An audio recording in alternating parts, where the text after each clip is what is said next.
Hey guys, this is a spontaneous video. At several points in this video I am going to make reflections that are directly relevant to veganism and the politics we have to think about in relation to ecology, etc. these days. But the core issue, what I'm talking about here, this is drawing on and reflecting on a little bit more broadly my own life experience, political and otherwise. Open with an anecdote.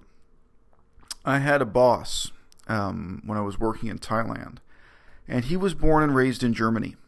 And he was a young child during the Nazi period, but he had many memories of the period in the immediate aftermath of World War II, when the country was being rebuilt, and when many people, including his own parents, were looking back on their recent memories of what the Nazi period had been. Now, his mother, he said to me, was not an intelligent woman. She was sort of a bumpkin from a small town who really did not understand what the Nazi Party was when she became a member. So she was among the many millions of people who joined partly out of ignorance. And the truth of that will be shown in the rest of this anecdote. One day, she read a story in the newspaper. And it's interesting that this was in a German newspaper in Nazi Germany during the Nazi period, a story responding to claims made by some foreign countries that the Holocaust was happening. Of course, it wasn't called the Holocaust yet, but that there were accusations that the Germans were engaged in mass murder of Jews, various other ethnic minorities, and political enemies of the state, of course. Anyone the Nazis wanted to kill in death camps, labor camps, etc. She went completely guilelessly, she went to a public meeting of the Nazi Party in her town, as she was a member, and she held up this article she had clipped out of the newspaper and said passionately that she knew this wasn't true, that she knew the Holocaust couldn't be happening because our people wouldn't do this, she said. She made the claim that she didn't believe her fellow party members or her fellow countrymen would do this because she felt that they were good people, that we were good people. And now the reaction to this is also very German. Culturally, you kind of have to live in Germany to picture this. But everyone in the room was silent. Her fellow audience members, because she was speaking from the audience, and also the people on the stage who were in charge of the meeting or what have you. They all sort of rumpled up their faces, and looked at her with derision, as if to say, you must be an idiot. But the response was simply this kind of scolding, severe silence. And she got the message. Not only was the Holocaust actually happening, but everyone in that room was aware it was happening. Now, this is an interesting anecdote in many ways. It challenges the myth that nobody knew. Many people pretended they had no idea what was going on, and some people had no idea, but a lot of people did know what was going on. But it also punctures the myth that there was no way to show defiance, because she responded to that happening at that meeting by quitting the Nazi Party very publicly and angrily, and quitting for the reason that she felt the Holocaust was immoral, that killing people in this way, this kind of political activity, was unacceptable. And she wasn't arrested, and she wasn't punished. She carried on being a housewife and raising the young child who would later become my boss and who would tell me this story.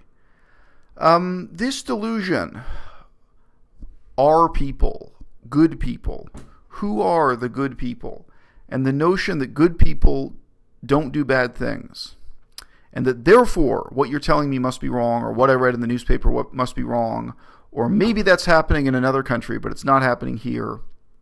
These are really powerful delusions that motivate and animate modern life, and they come up in connection to veganism under many headings. They definitely come up in connection to veganism when you meet people who really believe, oh, yes, in China, the fur industry does these cruel and terrible things to animals, but we would never do that in Sweden. We would never do that in Norway or Finland. I don't know, in this country, people treat animals with respect, unlike Russia right next door or China far away. I grew up with one of the most absurd of these nationalistic distinctions being foisted on me. My parents were of the generation who protested against the Vietnam War. And their view of the world and their view of the United States of America was very much shaped by the historical experience of the Vietnam War. And I can remember, they said casually, with no source, they'd never read this anywhere, no one ever made the claim, that somehow the terrible things about the meat industry would be true in the United States but not in Canada, that somehow Canada's meat industry was morally blessed in some fundamental way, that our people wouldn't do this and our government wouldn't do this, right? But by the way, the notion that Canada didn't get any blood on its hands in Vietnam is also false, but that's a story for another time. I remember there was one day a very good news story. I remember it being on the radio, on our government-controlled radio, CBC radio. So this was the government criticizing itself in reality. And they went out and interviewed workers in slaughterhouses, as well as interviewing government ministers and trade experts, because the question was not the animal rights, but it had to do with standards of hygiene and international trade and economic factors. There was many other facets of the meat industry being examined, not the animal rights. But the animal rights came up because the actual conditions of slaughter were part of the story. And everyone from the kind of, bureaucrat experts down to the guys who actually work, the guys who drive the trucks. I remember they interviewed some of the guys who drive the trucks because they knew the conditions inside the buildings they were the various buildings they were collecting the meat from, various slaughterhouses.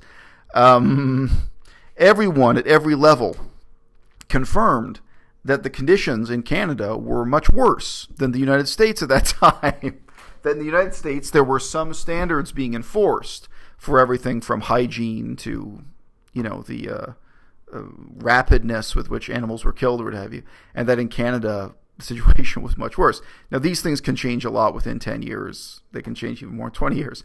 I have no reason to think they've changed.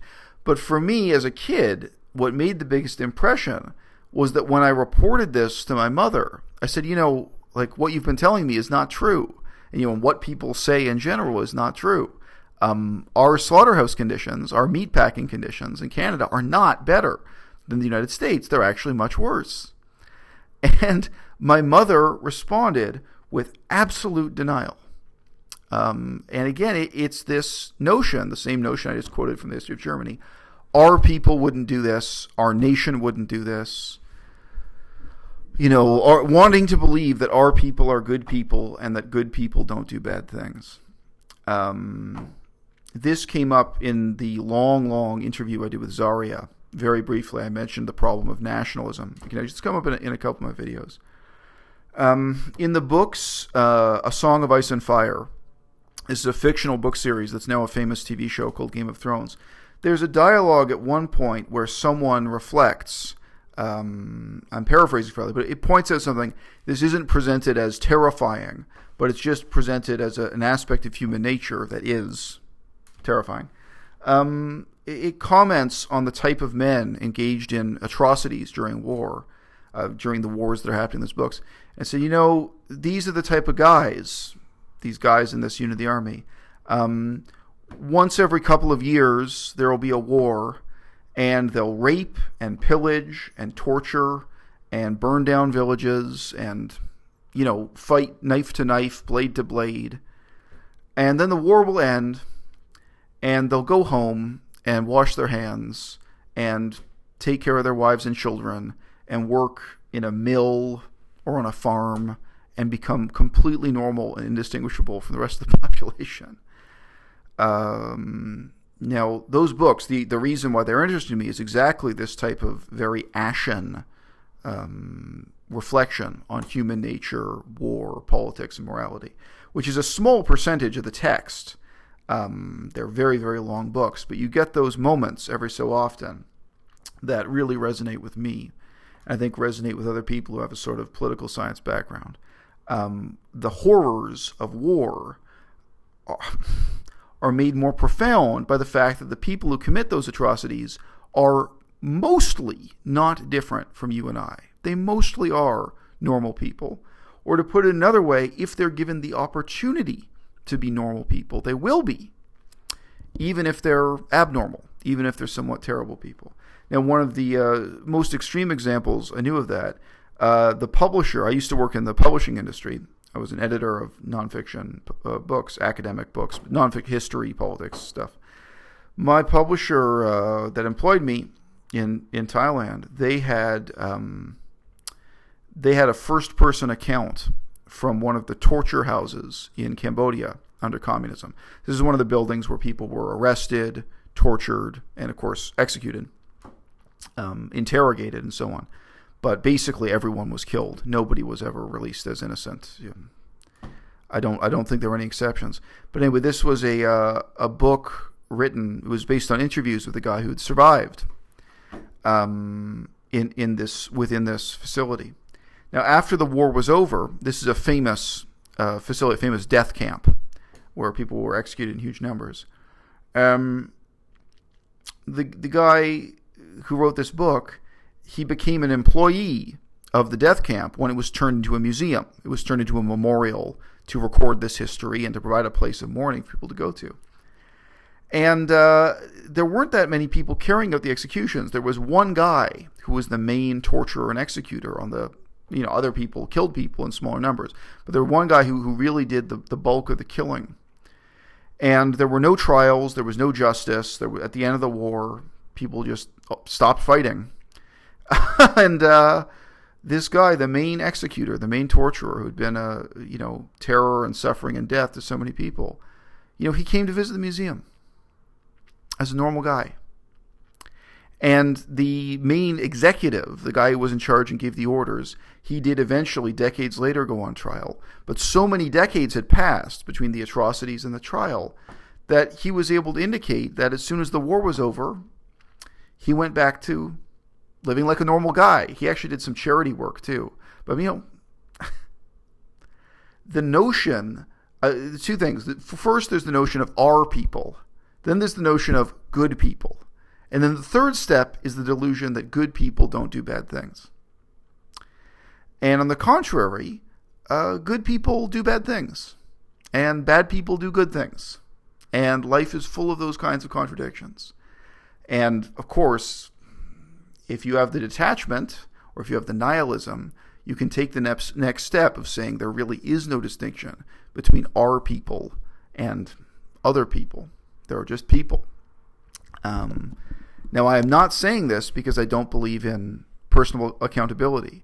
I raised this again in the conversation with Zaria, but that part of the conversation didn't go anywhere. I think it's actually really interesting to ask the question of, should people be morally accountable for killing animals, whether it's participating in vivisection experiments that are proven to be immoral and cruel, like some of these really terrible examples, or killing animals for leather or what have you. I think there is a really interesting question about actually putting people on trial. And at the end of, the Cambodian genocide, one of the many great failings, I feel, was exactly that there were no trials. There was no accountability. A huge number of people died in combat, but for people who had blood in their hands, who didn't die in combat, a lot of them went on to positions of privilege in the new order that was established, brokered by the United States, China, and other foreign partners. And of course, above all, Vietnam. Vietnam controlled the destiny of Cambodia in many ways for many years. If you've been playing a drinking game of having a shot of vodka every time I mention Cambodia, you're now thoroughly drunk. So the other big topic I wanted to link this to, I had a conversation with Jenny, who is one of my subscribers on Patreon here. There is, in fact, more than one Jenny already among my Patreon subscribers, so don't assume it's the right Jenny, because we have a few Jennies already. But, Jenny shared a link to one of my recent videos. She shared a link, I think via Facebook, doesn't matter. She shared a link to my video that was discussing the problem of palm oil and vegan misconceptions about vegan hysteria, about palm oil farming in particular. And she got an extreme reaction from a guy who is living in Bangkok, Thailand, a white man who works for the United Nations. So he's very much a foreigner. And I've encountered this many, many times in humanitarian work, in life abroad, in life as an expatriate, et cetera, et cetera. What this guy was doing fundamentally is just as stupid as the attitude of the woman at that meeting of the Nazi Party in World War II, or her attitude when she arrived at the meeting. She left that meeting a little bit wiser, which is that he was stuck in, and he was absolutely adamant that it's impossible that these people do this. And he backed this up with, and this is always misleading, anecdotal evidence, from isolated experience. He's visited a farm. He's visited a durian farm. I myself as a child, I've visited a sheep farm. I've visited a goat farm, and yeah, it looks beautiful. There are goats wandering on the hillside. You can't see how perverse it is, how violent it is, how terrible it is by just looking at that snapshot of goats wandering in a field. And you can't even understand how unnatural it is without comparing it to conditions in the wild. Now, I'm most notorious for raising this when challenging pet ownership, of saying, no, look at how feral dogs live, look at how wild dogs live, and now question again the morality of what you're doing with dog ownership. But even with meat agriculture, or with raising animals for milk or leather, when you look at those goats standing in a grassy field on the side of a mountain, it may look beautiful. It may look peaceful. Peaceful is a word that springs to mind when you walk out and see that. The goats are all female. Where are the males? The goats are all the same age, right? There are no elderly goats. They don't have a normal pack formation.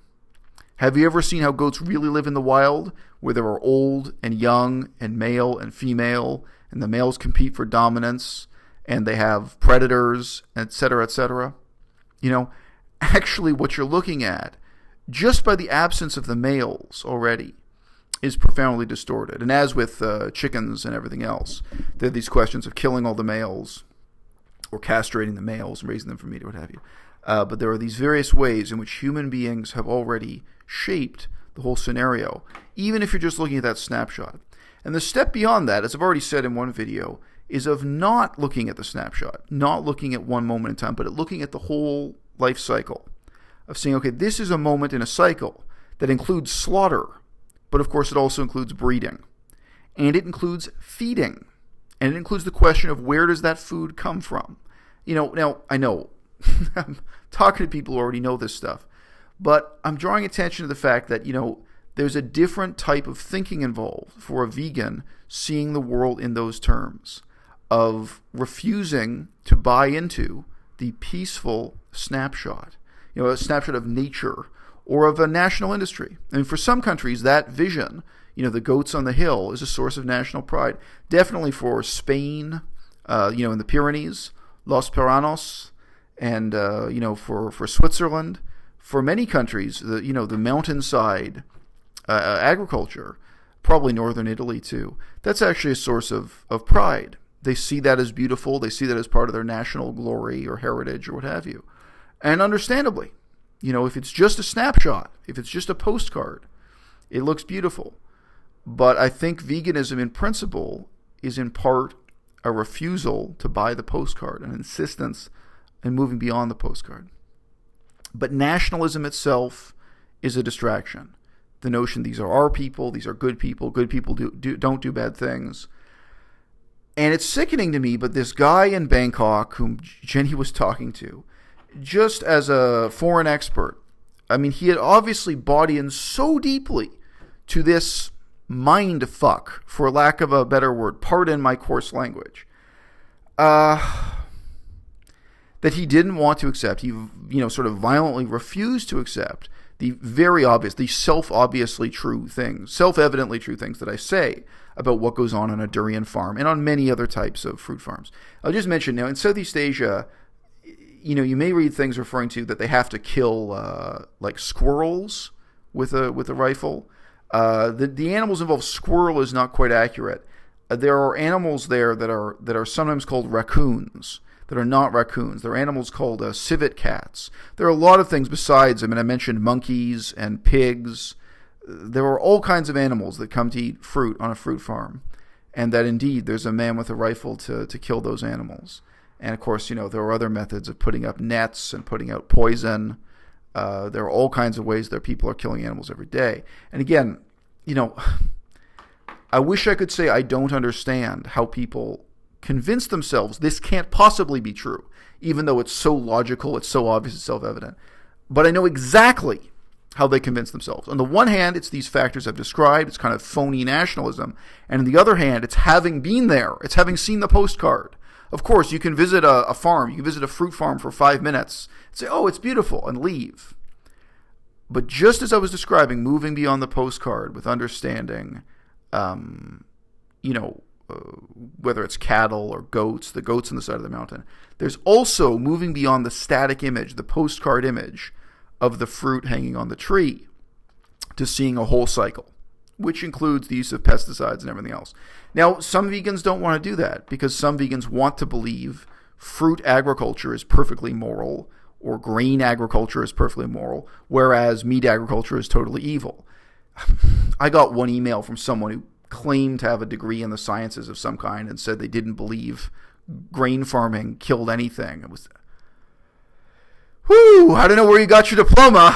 And I remember I didn't feel like writing a long email back. I just sent a link to the Wikipedia entry for, groundhogs in Saskatchewan. It's a specific species, Richardson's ground squirrel. We call them groundhogs, prairie dogs. The names we use are inaccurate in English. They're scientifically inaccurate. But, the Wikipedia article had a section for pest control for this species. There is, of course, a tremendous culture and industry of human beings killing these animals so that wheat can get grown. What do you think? You think anything in nature resembles a modern wheat farm? You think anything in the jungle resembles an orchard producing mangoes? But anyway, I digress. I've encountered this kind of mentality among white Western people in Southeast Asia again and again, where they're wanting to buy in. There was an Italian guy who I just met. I met him once alone and then met him with his wife and kid when I was doing humanitarian work in northwestern Laos. And I knew the statistics off the top of my head at that time. It was both my job and my interest. But I bumped into this guy, and he had done some volunteer work for 2 weeks or something, and then had gone back to Italy and come back on vacation with his wife. And he said to me with total arrogant self-confidence, nobody here is poor, nobody here is starving. That's all nonsense made up by Western governments. Nonsense made up by Western governments to justify foreign intervention. This is kind of left-wing conspiracy thinking, and he was a left-wing asshole. This is just an excuse for people like me to come and do charity work. Yeah, right. We're making up excuses to go live in that bamboo hut, huh? And he said the people here are they have no problem with poverty or starvation because they can go out in the woods and gather food anytime. They can feed themselves by just wandering in the forest. Sort of, glamorized image of what hunting and gathering is like. And I just said to him offhand, I knew the exact percentage at the time. I said something like, in this province, 40% of people are dependent on foreign donated food, and otherwise they would starve or flee. Now 40% is not the number, but I knew the percent of the time, and it was a very high percentage like that for that province. It's not for the whole country; it's for that little area. And that was an area that was devastated in the war with the Americans. Blah blah blah. There are historical reasons as to why it was so desperate.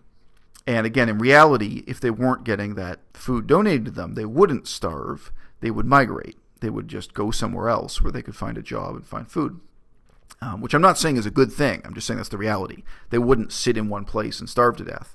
They would walk a relatively short distance and probably run away to Thailand and work as illegal migrants in Thailand. If that kind of assistance stopped, if people like me working with the agency, if the agency I worked with stopped handing them sacks of rice that had a stamp on them saying gift of Finland with the UN logo on it or whatever. Anyway, I remember this guy. The arrogance was so great, and his sense of nationalism, his sense of pride. And he's not Laotian. He's not from that country. He's Italian. But his sense of, these are good people, that somehow I was taking away the pride of these people by being realistic. It was absurd and deeply offensive to me. And I remember how mocking and scornful he was. And again, what I was saying was so inherently plausible. I said to him, look, I understand you've witnessed people walking around in the forest gathering food, which can be very impressive. If you go with indigenous tribal people who know how to gather food out of the forest, you walk around the jungle with tribal people who know how to do that. They walk around and they see something and dig up the roots and pull it out. Wow, it makes a big impression on you. I said, but that kind of gathering of food, it can feed a tribe of 5 people, a tribe of 30 people maximum. And those groups, the mountaintop groups, they lived in small groups of people. Each mountaintop had just a couple people with some of those groups. I said, that can't feed 10,000 people. It's not a staple of the diet for tens of thousands of people. That's not the way, this is not comparable to like the grain industry in Canada filling up huge silos and trucks with enormous quantities of grain that feed millions of people in the cities. And the other thing I said to him was, and you must realize the jungle is all being cut down. It's tragic, but you would see it. Remember, okay, one anecdote leads to another. But I remember there was one village I arrived in to do humanitarian work, and it had a peculiar sort of vista because it was actually set on a sort of plateau at the top of a mountain. It's not quite worth it, but you go up a mountain and there's a flat area at the top of the mountain. You go down, so you would see around in a peculiar way. And I remember the first day I walked to work there. I walked and you could see the stark difference. There was a line on the horizon where the deforestation was. There's forest or jungle, whatever you want to say, and then there's a line and the ground is just bare. It's just barren. And I thought to myself, you do a lot of thinking to yourself when you're the only person who speaks English in the village, because otherwise I was speaking just in Laotian all day, every day. You do a lot of thinking to yourself. You make an art of having a conversation with yourself because nobody else speaks English. But I thought to myself and chuckled, oh, haha, I bet you can see that line move, every few days. Just thought that and went to work. And a couple days later, I went to work again. And the line had moved. And I felt emotionally devastated. I felt terrible looking at that. I thought, oh my God, I was just joking with myself, but it's literally true. That's the pace of deforestation here. Within a couple of days, you can see the last of the jungle being erased. Anyway, and those people, those indigenous people who know how to hunt and know how to gather herbs and, know how to dig up roots out of the earth to try to survive in the jungle, their skills become useless. And, the ecological and social impacts of that are really profound. And I both read reports about that. I studied that on paper, but I also saw it face to face and what have you. But it is sickening to me how this type of denial of what you see with your own eyes, denying the reality you see directly, whether it's on the farm or in the forest, and how this can be linked to this kind of nationalism, this kind of phony nationalism, even when it's not your nation, even when it's not your business, even when your desire, your ego, etc., is actually not involved in it in any way. I don't know. I had more anecdotes to tell about this, but I think I'm going to try to be a bit more synoptic here. This is one of the things that makes government policy itself so scary, is that a small number of people in charge can simply have unrealistic views of the world, and they can ignore problems even when they're quite evident in front of their eyes, and then those problems can get worse and worse, whether it entails the deaths of millions of people, or the deaths of millions of animals, or the total destruction of a river, or the destruction of a lake, or what have you. The capacity for human beings to only acknowledge evidence that confirms what they want to believe is terrifying, not in a moment, not in a snapshot, not in one moment of time, but over years. You remember, so I did all this research during my years in Southeast Asia, including research on agriculture. It's just always been the kind of guy I am. For me, agriculture has always been an important part of the fabric of society and economy and so on, before I was vegan and so on. By complete luck, when I was taking a flight to a remote part of Laos where I was going to do humanitarian work, there was this guy waiting for the flight. He was German. And I struck up conversation with him. The flight was delayed and was actually canceled eventually. But we waited for some time before they told us it was canceled. And I started talking to him. And he was the German government attaché. This is a guy getting a salary paid for by the German government who had been sent to Laos and was in charge of their development projects, their charity projects, that were really focused at that time on developing the rubber industry. So I'd done enough reading.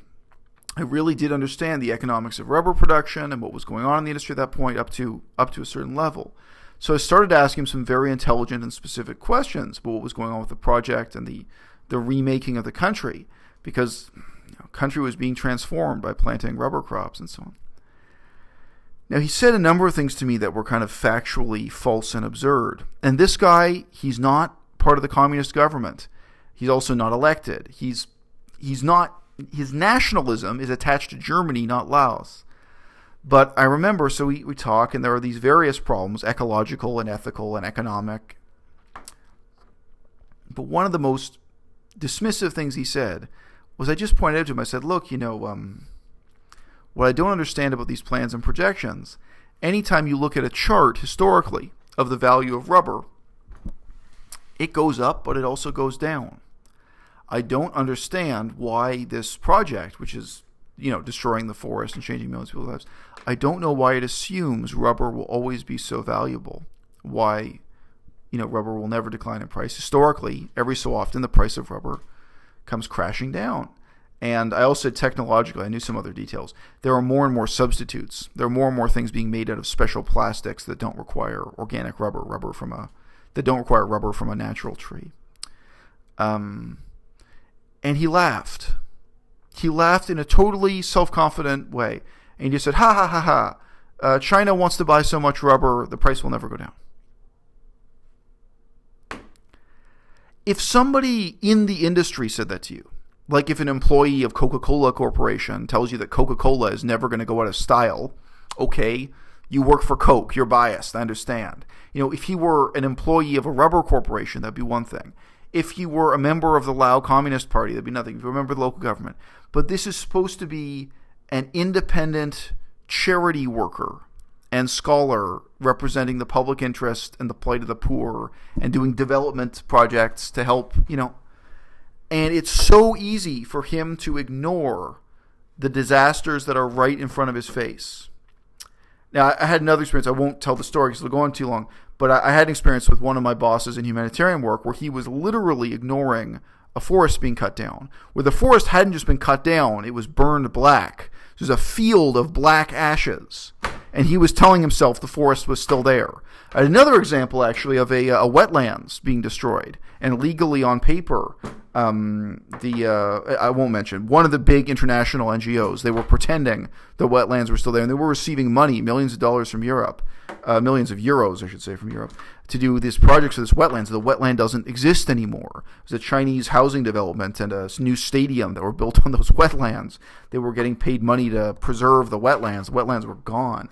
Now that case was just corruption. But I mean, with my boss not seeing the forest being destroyed, these are related examples from my perspective. The Italian guy who could not see starvation when it was in front of him. People who go on vacation and cannot see deforestation when it's right in front of them. Going to Switzerland and seeing the animals in the field, like goats on the side of the mountain, and just seeing it as peaceful. Ultimately, the contrast you have to be able to make, I would say, is based on the wild. And thus, habitat conservation is so important in my approach to veganism, ecology, and related politics. You can ride a bicycle through the same part of Laos where I rode a bicycle, and you can fail to see the deforestation. Why? Because you see plants of some kind by the side of the road. You don't know that what a forest looks like in that part of Laos is a 30-meter canopy.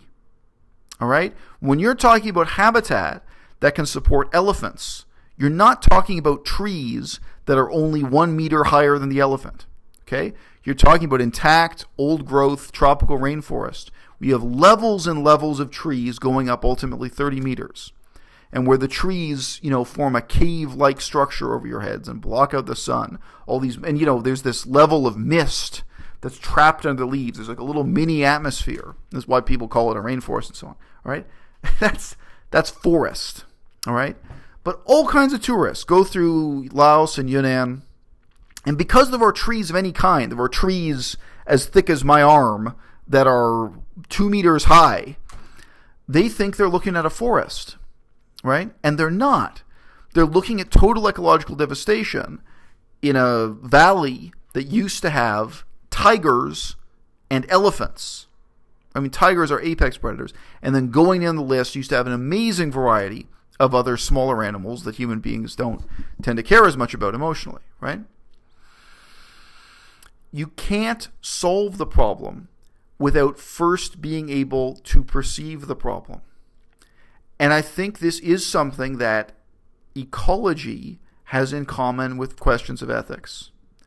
It's so easy to go to northern Laos or downtown Toronto and to not see poverty, to not see homelessness, to not see drug addiction. Right, trust me, small towns in northwestern Laos have huge drug problems. Huge. As a tourist, you wouldn't see them. As a foreigner, you don't see them if you're not looking for them, right? You have to take a real interest. You have to know what to look for and know who to talk to. You just ask about it. And people, anyway, if you know how to ask, people will tell you. People say, oh, yeah, my cousin became a drug addict, and over there's a hut where the drug addicts go to get high. If you're just walking past, it looks like any other hut in a village full of huts, right? You don't solve the problem, you don't address the problem without first perceiving the problem. And I started off by saying nationalism and the assumption that these are our people and these are good people, that blinds people to the problem even when they're looking at it. Because what they see may just be the goats in the field, right? What they see may just be a nice village full of huts,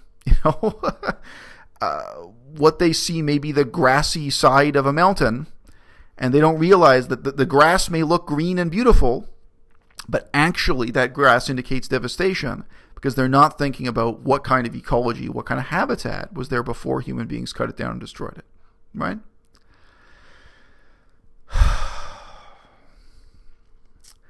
I don't know. I've said in earlier videos, so much was wrong with the paradigm we had in 2001, the anarcho-primitivist paradigm.